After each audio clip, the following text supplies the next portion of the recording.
How about this one? They've got the most spending in America on illegal immigrants going free to college. How do you like that one? California spends $200 million a year so people who are illegally in our country can go to college for free. And you wonder why they're bankrupt.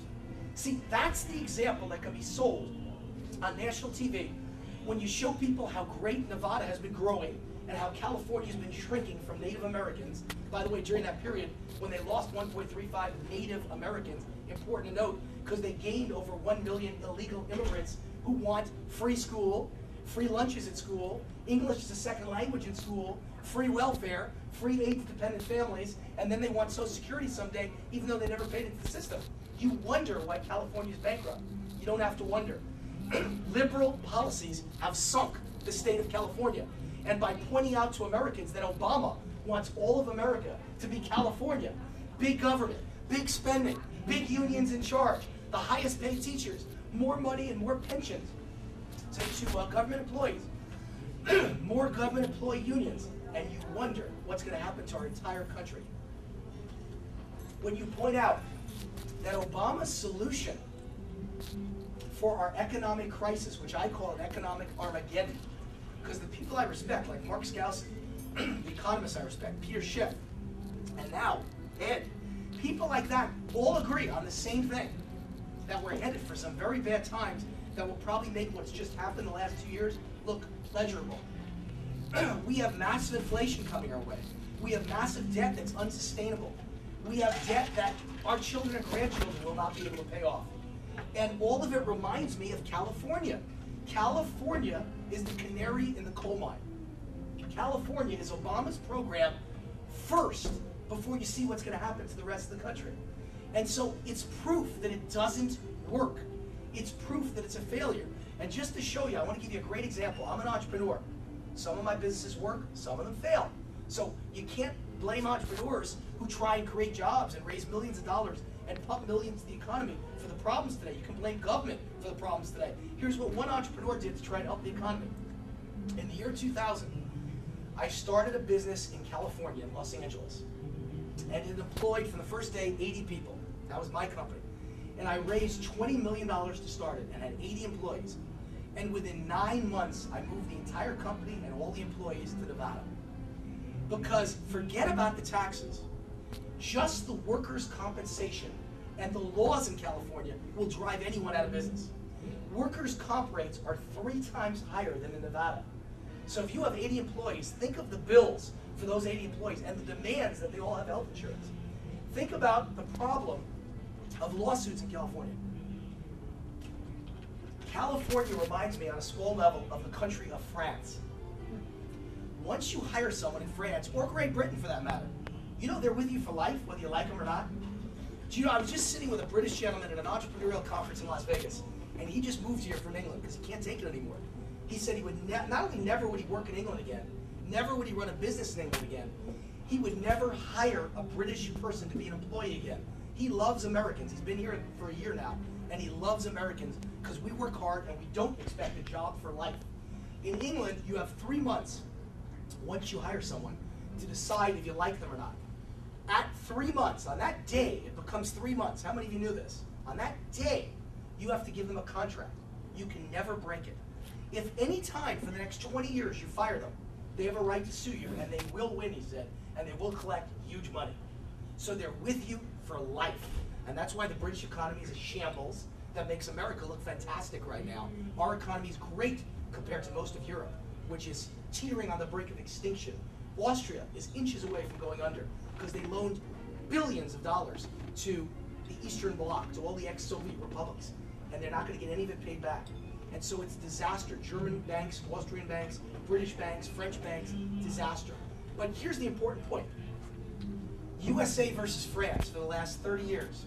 If you want what Obama's bringing us, let's assume, as I said on Neil Cavuto last week, that I don't want to exaggerate and say Obama's a communist or a socialist.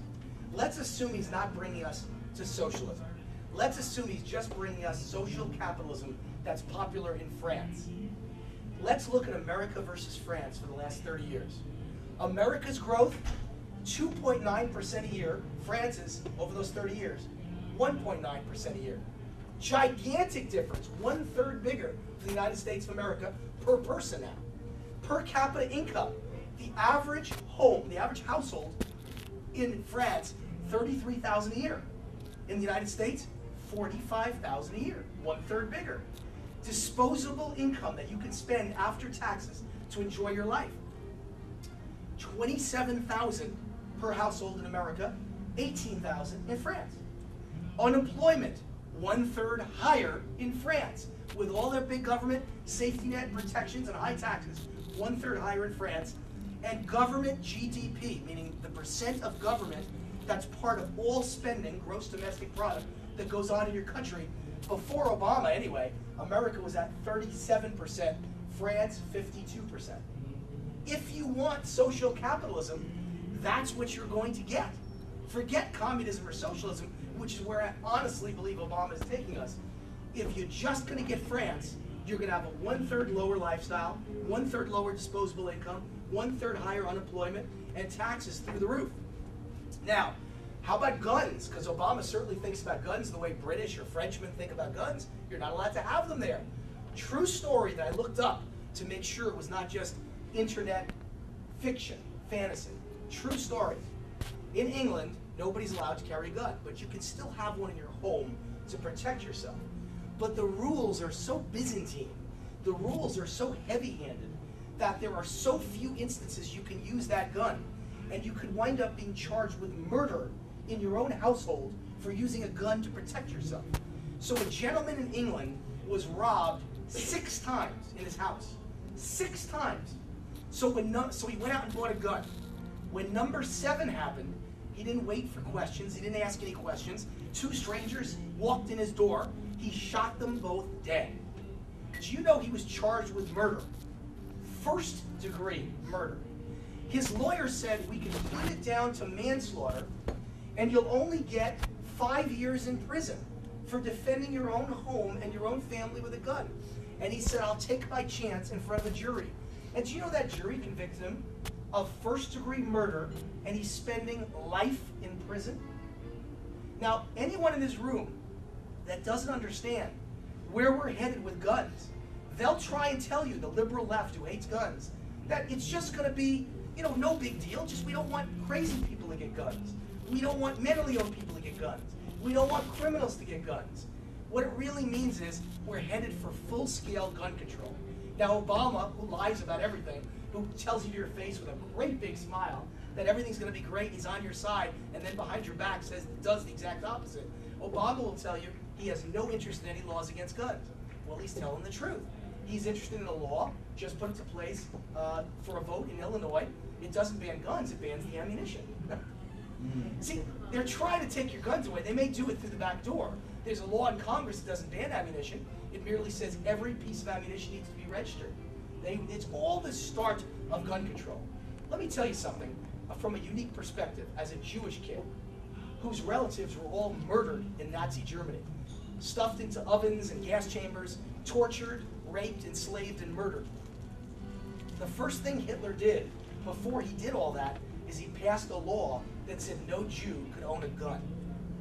So the next time someone tells you that your gun should be taken away for your own protection, you understand where it's going. Thomas Jefferson understood it. The Founding Fathers understood it very clearly. Liberals want to tell you they didn't. A gun is about one thing and one thing only, and it's not protect your home from criminals. It's protecting all of us from government gone wild. That's what a gun is about. So all of us need to understand that, and I talk about that all the time in the media.